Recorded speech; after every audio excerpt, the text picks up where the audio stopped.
సీతమ్మ వాకిట్లో సిరిమల్ల చెట్టు release on this Friday. అంటే ఈ రిలీజ్ అనేది నాకు ఒక చేసినప్పుడల్లా ఒకటి గుర్తుకొస్తుంది. 98లో మేము తొలి ప్రేమ సినిమా డిస్ట్రిబ్యూట్ చేసినప్పుడు అప్పుడు అది మాకు 5 years రైట్స్ ఉండేది. సో ఎప్పుడు డబ్బులు తక్కువ ఉంటే అప్పుడు దాన్ని రిలీజ్ పెడితే ఆ సినిమా ద్వారా మనీ వచ్చేదన్నమాట. అలా ఒకసారి అమృత సినిమా ఫ్లాప్ అయినప్పుడు ఫైనాన్షియల్గా చాలా స్ట్రెస్లో ఉంటే మళ్ళీ రిలీజ్, అది 4th టైం. అప్పుడు కూడా ఆ రోజుల్లో అది 10 to 12 lakhs షేర్ కలెక్ట్ చేస్తుంది. అంటే అప్పటి రోజులన్నింటినీ మిరాకిల్ డేస్.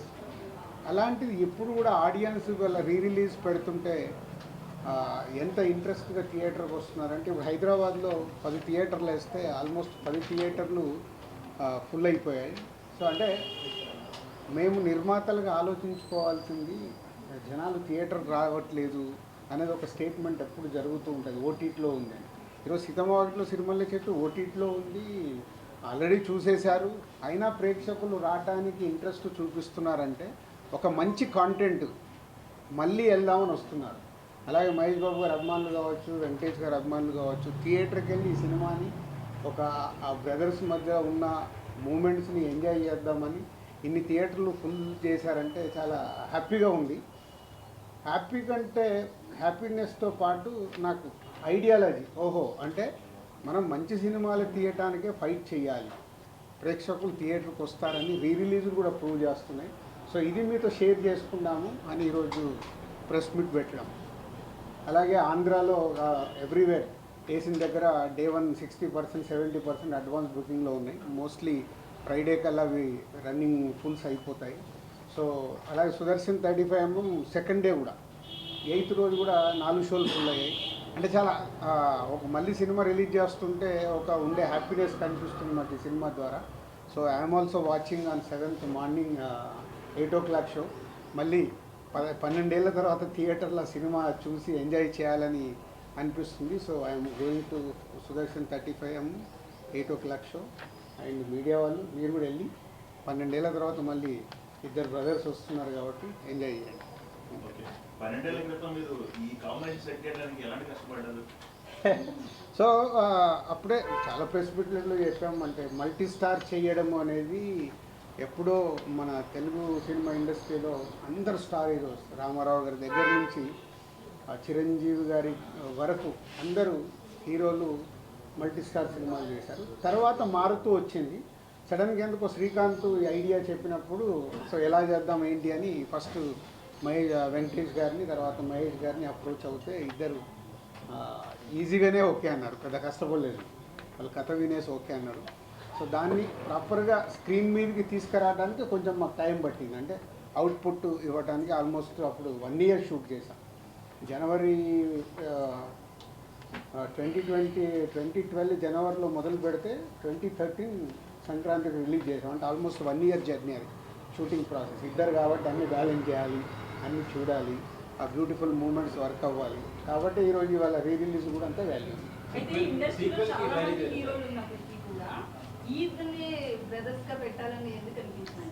అట్లా ఇప్పుడు ఒక కథ అనుకున్నప్పుడు ఎవరు కరెక్ట్గా ఉంటారని అప్రోచ్ అవుతాము. వాళ్ళిద్దరు అప్రోచ్ అవ్వగానే ఇద్దరికి ఆ రోజుల్లో అట్లని కాదు.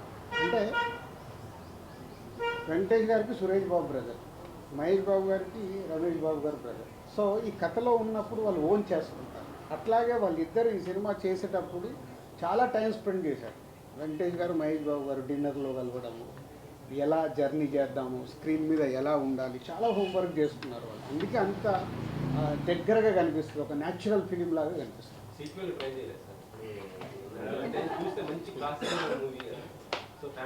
ఇప్పుడు నువ్వు సినిమా చూసావు, మళ్ళీ 7th రోజు చూడు, దాంట్లోకి ఏదైనా ఐడియా దొరికితే వచ్చి చెప్పు. ఊరికే కథ చెప్తా అంటే కూడా ఆఫరిస్తున్నా. సీతమ్మ వాకిట్లో సిరిమల్ల చెట్టు ఎలా చెయ్యొచ్చు సీక్వెల్ తీసుకొనిరా, నేను రెడీ. అందరు క్యారెక్టర్లలో ఉంటాయి, దొరుకుతుంది. దొరికిందానికి తప్పే లేదు. ఏమో టర్నింగ్ పాయింట్ అదేనేమో, అందుకే రిలీజ్ అవుతుందేమో. ట్రై. చాలా లాంగ్ గ్యాప్ తర్వాతకి మల్టీ స్టార్ తీశారు. కానీ అప్పట్లో వచ్చిన టాక్ అవన్నీ అయితే మంచి పేరు వచ్చింది, మంచి సినిమా తీశారనే ఇది వచ్చింది. కమర్షియల్గా అప్పుడు అంత పే చేయలేదు మీకు అనేది ఒక టాక్. దాని గురించి ఇప్పుడు మాట్లాడుకోవచ్చు ఏం కాదు. కాదు కాదు, మీరు ఎట్లుంటుందంటే మీ మీడియా వాళ్ళది మాకు డబ్బులు మిగిలిన సినిమాలేమో ఇలా మాట్లాడతారు. సీతమ్మ వాకిట్లో సిరిమల్ల చెట్లు ప్రొడ్యూసర్కి నాకు డబ్బు మిగిలింది, సినిమాకు ఉన్న ప్రతి డిస్ట్రిబ్యూటర్కు డబ్బు మిగిలింది. అంటే అప్పట్లో ఉన్న టాక్ మంచి పేరు వచ్చింది, పెద్ద హీరోలను పెట్టి సినిమా తీశారు, అంత బాగుంది, కానీ కమర్షియల్గా అంత పే కాలేదు. మళ్ళీ అదే చెప్తున్నా లక్ష్మణ, 12 ఏళ్ళ తర్వాత నేను మాట్లాడుతున్నా. డే 1 మీలాంటి వాళ్ళు అంటే నేను అందరినీ కలపట్లేదు, అద్భుతంగా ఉంది అని మార్నింగ్ షో అయిపోయాయని చెప్పిన మీడియా వాళ్ళు ఉన్నారు. అబ్బా 2 హీరోల్ని పెట్టుకొని ఏందండి ఇలా తీశారు, ఇంకా మేము ఏమిదో ఎక్స్పెక్ట్ చేసాం. అది మీరు ఎక్స్పెక్ట్ చేశారు, మా తప్ప ఎందుకు అవుతుంది? అడుగుతున్నా అది ఒక్కొక్క థియేటర్ ఫుల్ అవుతున్న కొద్దీ పెంచుతున్నాయి. వాళ్ళ వెడ్నెస్డే కదా, ఫుల్ అయిన కొద్దీ అందరూ మెల్లిగా 10 స్క్రీన్స్కి వచ్చినాయి, అన్ని ఫుల్స్ అయ్యాయి. అంటే ఫ్యాన్స్తో పాటు ఫ్యామిలీ ఆడియన్స్ కూడా టికెట్స్ అడుగుతున్నారు. సో ఫ్యామిలీ ఆడియన్స్ అడుగుతున్నారంటే వాళ్ళు కూడా థియేటర్కి వెళ్ళి ఎంజాయ్ చేయడం. ఇంట్లో టీవీలో పెట్టుకోవచ్చు కదా, కానీ బిగ్ స్క్రీన్లో చూసే మ్యాజిక్, ఆడియన్స్తో పాటు ఫుల్ క్రౌడ్లో చూసే మ్యాజిక్ టీవీలలో మనం దీంట్లో చూస్తే రాదు. చాలా ఫుటేజ్ ఉంది కానీ ఏమీ యాడ్ చేయట్లేదు.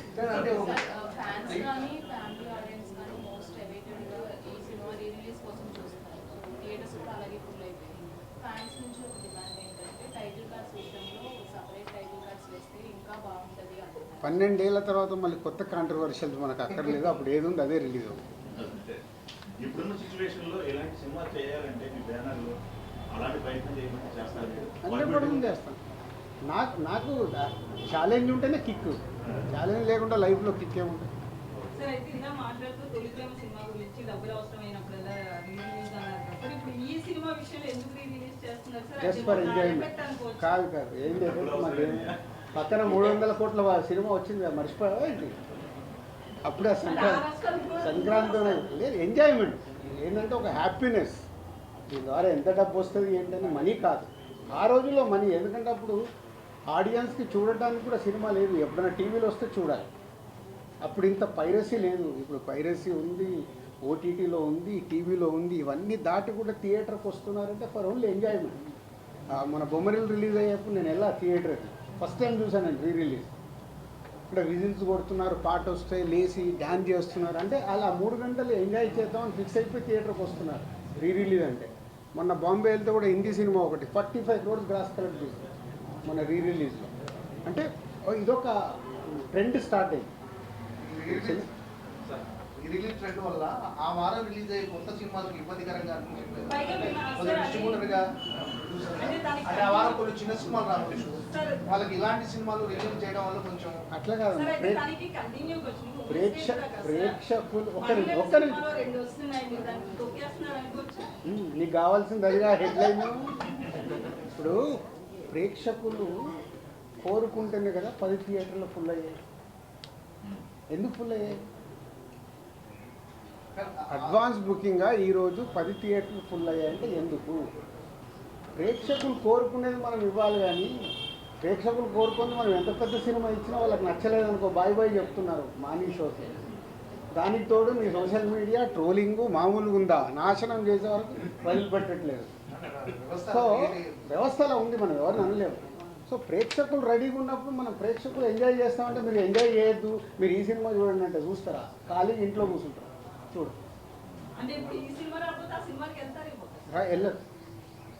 వెళ్ళను. వాళ్ళంతా క్లారిటీగా ఉన్నారు ఆడియన్స్. ఇవాళ స్టార్ సినిమాకి అనుకున్న రేంజ్లో ఓపెనింగ్ రావట్లేదు అంటే ఎందుకు రావట్లేదు?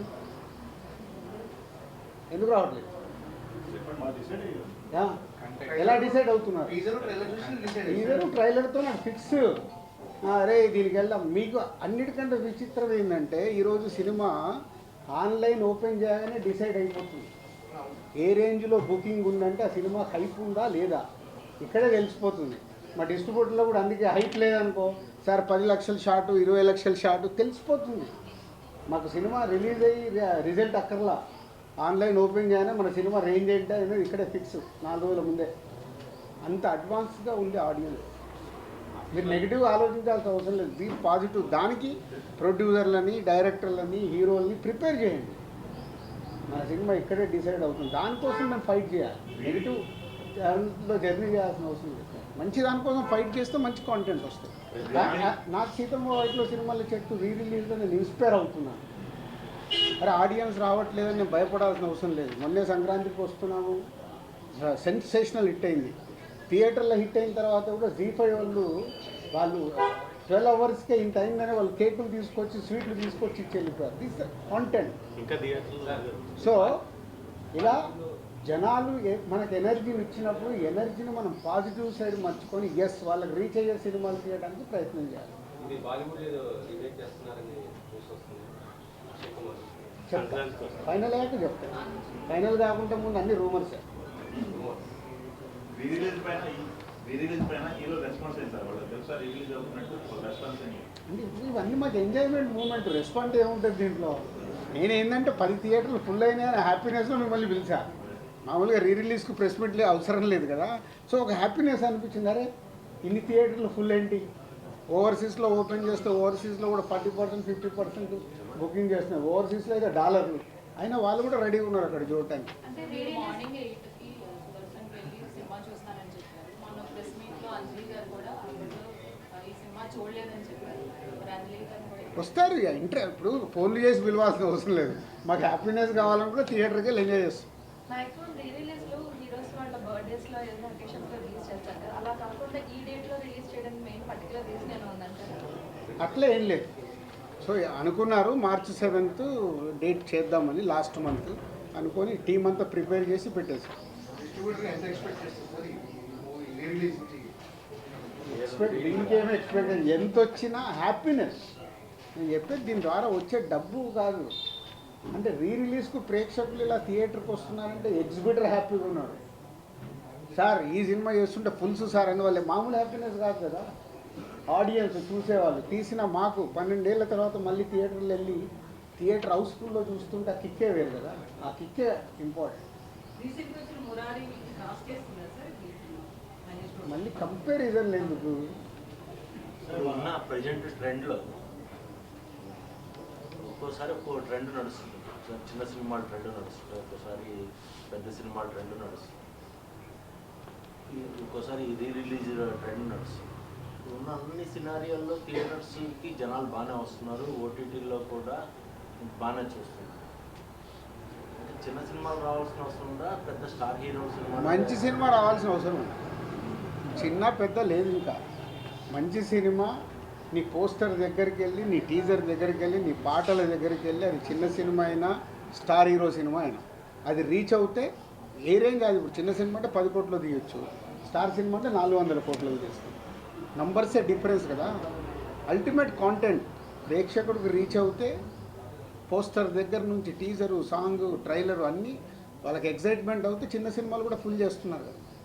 పెద్ద సినిమాలు అంటే మన సంక్రాంతికి వస్తున్నాం, మన తండేలు బాగున్నాయి. తర్వాత ఈ డబ్బింగ్ సినిమాలు, ఒకప్పుడు డబ్బింగ్ సినిమాల మీద మొన్న ఆడింది కదా డబ్బింగ్ సినిమా కూడా ఆడుతుంది కదా. డబ్బింగ్ సినిమాలు కూడా డ్రాగన్ డబ్బింగ్ సినిమాలు కూడా బాగా వస్తున్నాయి. డబ్బింగ్ కాదు, డబ్బింగ్ కాదు, డబ్బింగ్ కాదు. డ్రాగన్ సైమల్టేనియస్ కాదు ఓకే ఓకే. డబ్బింగ్ సినిమాలు వస్తుంది. డబ్బింగ్ సినిమాల వల్ల తెలుగు సినిమాల పర్సంటేజ్ ఏమన్నా తగ్గుతుందా? అదేముండదు. అరే అక్కడ థియేటర్లు ఖాళీగా ఉంటే మళ్ళీ పర్సంటేజ్ అంటారంటే మరి మా థియేటర్లలో సినిమాలు లేవు. మీరు ఇప్పుడు చిన్న సినిమా పెద్ద సినిమా ఉన్నది, థియేటర్లు ఖాళీగా పెట్టుకున్నారు. ఏ సినిమా వచ్చినా వేయడానికి ఎగ్జిబిటర్స్ రెడీగా ఉన్నారు. సినిమా రిలీజ్ చేయడము, థియేటర్లు ఇవ్వడం కాదు, ప్రేక్షకుల్ని థియేటర్కి తీసుకురావడం ఎలా, అది ఇంపార్టెంట్. ఇందాక నువ్వు అడిగిన క్వశ్చన్లో ఉంది. 2020 సంక్రాంతి తర్వాత మీ ఆలోచన ధోరణిలో ఏమైనా మార్పు వచ్చిందా? ఎలాంటి సినిమాలు తీయాలనుకుని మీరు ఏమైనా పొందాలని మార్చుకుంటున్నారా? నువ్వు మిస్ అయినట్టు నువ్వేను. గేమ్ చేంజరు సంక్రాంతికి వస్తున్న ప్రెస్ మీట్ పెట్టిన రోజే చెప్పాను. 2 సినిమాలు రిలీజ్ కాకుండా ముందే నేను చెప్పాను. ముందు రోజు చూసాను. ఉన్నావు కదా, నేను ఆ రోజే చెప్పాను కదా. నేను లాస్ట్ 4 years ఏం మిస్ అయ్యాను, మీరు ఏం పట్టుకొని వెళ్ళాలనేది నాకు క్లారిటీ ఉంది. ఆ రోజు రిజల్ట్ రాలేదు కదా, రిజల్ట్స్ వచ్చిన తర్వాత రిజల్ట్స్ అయినా ఏదైనా నేను ఏం చేయాలనేది నాకు క్లారిటీ ఉంది. ఉమ్. సో దానికి కూడా సంక్రాంతికి వస్తున్నాము సినిమా ఒక సెన్సేషనల్ హిట్ అయినప్పుడు ఏం క్లారిటీ వచ్చింది? ఇంకా నేను అనుకున్న క్లారిటీ నాకు వచ్చేసింది. హౌ విల్ మేక్ ఫిలిమ్స్, ప్రేక్షకుల్ని థియేటర్కి ఎలా తీసు. ఈ రోజు కూడా ఈ ఎనర్జీ నాకు అదే. సీతమ్మ వాకిట్లో రిలీజ్ చేస్తే ఇలా ఫుల్స్ ఉందంటే ఓకే. నిన్న అనిల్ రావిపూడి ఫోన్ చేసి చెప్పాడు, మీ టైం బాగుంది సార్. అంటే దీనిలో కూడా డబ్బులు వస్తున్నాయి. డబ్బులు కాదని కిక్, అంటే పని చేయడానికి మాకు కిక్ కావాలి. ఐటీ పిక్ వాళ్ళు ఎక్కడికి వెళ్ళి వచ్చిన వస్తాయి? టైం బాగుందా సార్? ఐటీ వాళ్ళు వచ్చిన బాగుంది. మీ బ్యానర్లో ఇంకా చాలా అంటే ఐటీ వాళ్ళు రావడం వల్ల పాత 10 సంవత్సరాలు ఉన్న క్లియరెన్స్ మొత్తం క్లియర్ అయిపోయింది కాబట్టి యాంజియోగ్రామ్ చేసుకున్నంత హ్యాపీగా ఉన్నారు ఆయన. ఈ సమ్మర్ పెద్ద సినిమాలు ఏం లేవు సార్. మరి మొత్తం ఈ సమ్మర్ ఎందుకు లేవే ఎవరు కూడా ఏమైనా ప్రతి వారం 2 సినిమాలు ఉన్నాయి. మళ్ళీ అదే పెద్దవి ఉన్నాయా చిన్నవి ఉన్నాయి కదా, ఆడే సినిమాలు ఏమున్నాయి చూసాం. ప్రేక్షకులకు ఏం నచ్చుతుందో మనకు తెలియదు కదా. సరే గద్దర్ అవార్డ్స్ ఎప్పుడు ఇప్పిస్తున్నారు ఏంటి దాని అది గురించి ఎఫ్డీసీ సపరేట్గా మీరు మాట్లాడు. కూడా FDC చైర్మన్ ఎఫ్డీసీ సపరేట్గా మాట్లాడు. ఇప్పుడు ఓన్లీ దిల్ రాజు ప్రొడ్యూసర్గా మాట్లాడు. సార్ అయితే పైరసీ మీద మన మీకు గేమ్ చేంజర్ కావచ్చు, తండ్రి కావచ్చు ఇంత ఎఫెక్ట్ అయ్యాయి. ఎవరిని అడిగినా కలుస్తాం అంటున్నారు. టాలీవుడ్ టాప్ మోస్ట్ ప్రొడ్యూసర్స్ ఎవరు ఒక మీటింగ్ కనీసం పెట్టుకోలేదండి సార్ ఇంత ఎఫెక్ట్ అవుతున్నప్పుడు. అది ప్రొడ్యూసర్స్ అందరికి అడగాలి కదా. వాళ్ళు అడిగాం సార్ నేను బలీవాస్ గారు కూడా ఏమన్నా? కలుస్తాం ఏదో అంటారు అంతే. అరవింద్ గారు కూడా ఆ రోజు అదే ఇక్కడ చెప్పారు. ప్రాబ్లం అదే. ఆ వారం రిలీజ్ అయిన వాళ్ళకే నొప్పి, తర్వాత పెద్ద పట్టించుకోరు. మా సినిమా ఫీల్డ్లో ఉన్న మా బ్యాడ్ అదొకటే. కలిస్తే చాలా మార్చుకుంటూ రావచ్చు. కలవటానికి ఏంటంటే ఎవ్రీ ఫ్రైడే వాళ్ళ పెయిన్, ఆ ఫ్రైడే సాటర్డే సండే అయిపోకుండా మళ్ళీ మండే నుంచి కొత్త షూటింగ్ ఏంటి, కొత్త సినిమా ఏంటి, దాంట్లో పడిపోతారు. పక్కోడేమో ఈ సినిమా రిలీజ్ అయిందా, ఎలా ఉంది టాకు, ఇలా ఫ్రైడే సాటర్డే సండే, అరే హెచ్డీ ప్రింట్ వచ్చిందా, అయ్యో ఎట్లా మరి మన సినిమాకి ఎట్లా, ఆ రోజు పడుకొని లేస్తే వాళ్ళు మర్చిపోతారు. సార్ ఇప్పుడు దానికి ఒక ఉద్యమం కావాలంటే అందరు ఆ పెయిన్ అర్థం చేసుకొని ఇప్పుడు అండర్ ప్రొడక్షన్లో ఉన్న ప్రొడ్యూసర్లు అందరూ స్పీడప్ అవ్వాలి. స్పీడప్ అయ్యి మార్చుకోవడానికి ఏం చేయాలి చేయాలి. మధ్యలో ఉన్న పోటీ కానీ అంటే సత్సంబంధాలు అనేవి లేకపోవడం వల్ల కూడా కలవడం. సంబంధాలు అద్భుతంగా ఉంటాయి. సంబంధాలకి అంటే పైకి కనిపించాయి కదా సార్, లోపల బేసిక్ పెయిన్. నేను ఒకటి చెప్తున్నాను రాజు గారి ముందు.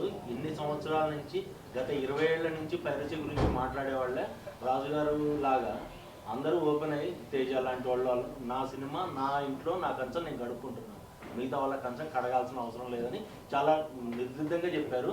దయచేసి ఈ పైరసీల గురించి మనం ప్రొడ్యూసర్ని క్వశ్చన్లు అడగడం మానేయాలని నా విజ్ఞప్తి. సో డెఫినెట్గా అంటే క్వశ్చన్ వచ్చింది కాబట్టి